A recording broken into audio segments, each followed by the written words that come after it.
श्री कृष्ण कहते हैं कि संबंध कभी भी बराबरी करने से नहीं पनपते हैं। उन्हें बनाए रखने के लिए किसी को बड़ा तो किसी को छोटा होना पड़ता है। रुकावटें तो बस जिंदा इंसान के सामने ही आती हैं। मुर्दा लोगों के लिए तो बस रास्ता छोड़ दिया जाता है। सम्मान हमेशा समय और परिस्थिति का होता है, पर इंसान उसे अपना समझ लेता है।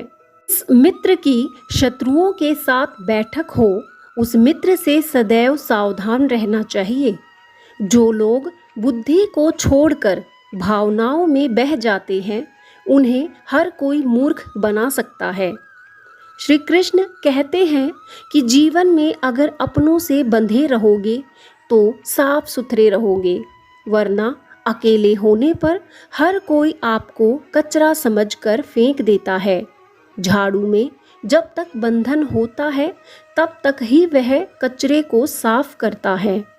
बंधन खुल जाने पर झाड़ू खुद कचरा बन जाता है। जो धन खर्च कर सके वही धन का वास्तविक मालिक होता है, बाकी तो सभी संपत्ति के चौकीदार होते हैं। अने किस वेश में आकर मेरा काम कर जाता है। मैं जो भी मांगूं मेरा श्री कृष्ण मुझे चुपके से दे जाता है। अपनी विशेषताएं और कमजोरियां सुनानी हो तो हमें मुश्किल लगता है, क्योंकि हम खुद से ज़्यादा दूसरों का चिंतन करते हैं। गुरूर में इंसान को कभी इंसान नहीं दिखता। जैसे छत पर चढ़ जाओ तो अपना ही मकान नहीं दिखता।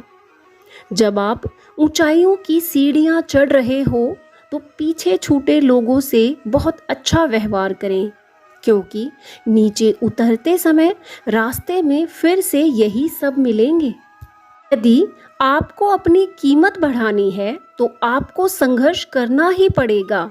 जिस प्रकार भुट्टा सिकने से पहले 5 रुपए का होता है और सिकने के बाद 20 रुपए का होता है, ठीक इसी तरह जिंदगी में यदि आपको अपनी कीमत बढ़ानी है तो तपना जरूर पड़ेगा, तभी आपकी कीमत बढ़ेगी। हमेशा छोटी छोटी गलतियों से बचने की कोशिश किया करें, क्योंकि इंसान पहाड़ों से नहीं पत्थरों से ठोकर खाता है। भगवद गीता में भी इंसान के बर्बाद होने के 6 कारण लिखे हैं: नींद, गुस्सा, डर, थकान, आलस और काम को टालने की आदत। जीवन में कभी किसी से अपनी तुलना मत कीजिएगा। आप जैसे हैं सर्वश्रेष्ठ हैं, क्योंकि ईश्वर की हर एक रचना अपने आप में श्रेष्ठ और उत्तम है। जितना दिखाते हो उससे ज़्यादा तुम्हारे पास होना चाहिए। जितना जानते हो उससे कम तुम्हें बोलना चाहिए। रिश्ते भी इमारत की तरह ही होते हैं। हल्की फुल्की दरारें नजर आए तो इमारत तोड़िए मत, मरम्मत करिए। कोई तुम्हारे लिए दरवाज़ा बंद करे तो उसे ये एहसास जरूर दिला दो कि कुंडी दोनों तरफ होती है। विश्वास किसी पर इतना करो कि वो तुम्हारे साथ छल करते समय खुद को दोषी समझे, और प्रेम किसी से इतना करो कि उसके मन में सदैव तुम्हें खोने का डर बना रहे। हमेशा शीशे की तरह रहिए कि लोग आपको देख देख कर जाएं। आप टूटे हुए रहेंगे तो सब आपसे बच बच के जाएंगे। किसी को आप अगर ज़्यादा भाव दोगे तो वो आपकी भावनाएं रद्दी के भाव बेच देगा।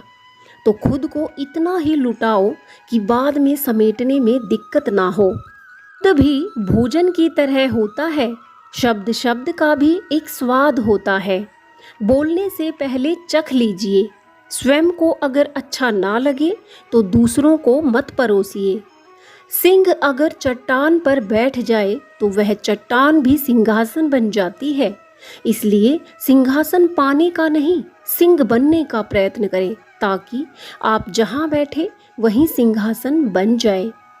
छोटी सी उंगली से गोवर्धन पर्वत उठाने वाले श्री कृष्ण बांसुरी दोनों हाथों से पकड़ते हैं। बस इतना ही अंतर है प्रेम में और पराक्रम में। जब तक आपका सामना आपकी सबसे बड़ी कमजोरी से नहीं होता, तब तक आपको अपनी सबसे बड़ी ताकत के बारे में पता नहीं चलता। आलोचना में छिपा हुआ सत्य और प्रशंसा में छिपा हुआ झूठ यदि मनुष्य समझ जाए तो आधी समस्याओं का समाधान अपने आप ही हो जाएगा। कि मधुर सुगंध केवल वायु की दिशा में फैलती है, किंतु एक अच्छे व्यक्ति की अच्छाई हर दिशा में फैलती है। अर्जुन श्री कृष्ण से कहते हैं, केशव, जब मृत्यु सबकी होनी है तो हम भजन सत्संग सेवा क्यों करें? जो इंसान मौज मस्ती करता है मृत्यु तो उसकी भी होगी। तो श्री कृष्ण कहते हैं, हे पार्थ, बिल्ली जब चूहे को पकड़ती है तो दांतों से पकड़कर उसे मार कर खाती है, लेकिन उन्हीं दांतों से जब वह अपने बच्चों को पकड़ती है तो बहुत ही नाजुक तरीके से पकड़ती है। इसी प्रकार अच्छे और बुरे व्यक्ति के लिए मौत भी होती है। दुर्योधन ने श्री कृष्ण की पूरी नारायणी सेना मांग ली थी और अर्जुन ने केवल श्री कृष्ण को मांगा था। ईश्वर की बनाई सभी चीजें आपके पास नहीं हैं तो आप खुद को कमजोर ना समझें, क्योंकि ईश्वर आपके साथ खड़ा है। पुराने गंदे वस्त्र उतार कर नए वस्त्र पहनते समय एक छोटा बालक रोता है, किंतु माँ उसके रोने की परवाह नहीं करती। वह उसके वस्त्र बदलती है क्योंकि वह जानती है कि उसके बालक के लिए क्या उचित है। इसी प्रकार जब इंसान की मृत्यु का समय आता है तो ईश्वर को पता होता है कि मैं अपने बच्चे के साथ क्या कर रहा हूँ। हमारा ईश्वर हमारे साथ कभी गलत नहीं करता। एक कंजूस व्यक्ति ने जीवन भर कंजूसी करके 5 करोड़ रुपए एकत्र कर लिए और इस धन की बदौलत बिना कोई काम किए अपने जीवन को काटता रहा। परंतु इससे पहले कि वह उस धन को कहीं पर निवेश कर पाता, उसका इरादा पूरा होता, उससे पहले ही यमदूत ने उसके दरवाजे पर दस्तक दे दी। सेठ ने यमदूत के सामने बहुत मिन्नतें की, गिड़गिड़ाया, पर यमदूत ने उसकी प्रार्थना को स्वीकार नहीं किया। यमदूत टस से मस भी नहीं हुआ। व्यक्ति ने याचना तो की कि मुझे 3 दिन की जिंदगी दे दो, मैं तुम्हें अपना आधा धन दे दूंगा, पर यमदूत ने उसकी बात पर कोई ध्यान नहीं दिया। परंतु यमदूत ने ये कहा कि अगर तुम कुछ लिखना चाहते हो तो तुम्हारी ये इच्छा मैं पूरी कर सकता हूँ।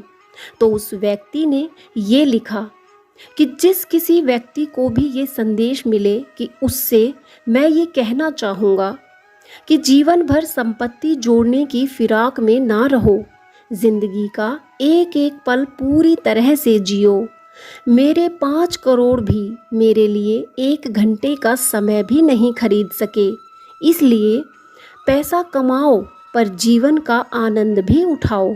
कि जीवन भविष्य में नहीं वर्तमान में है।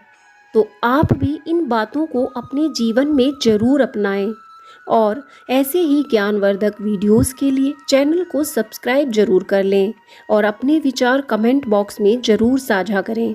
जय श्री कृष्णा।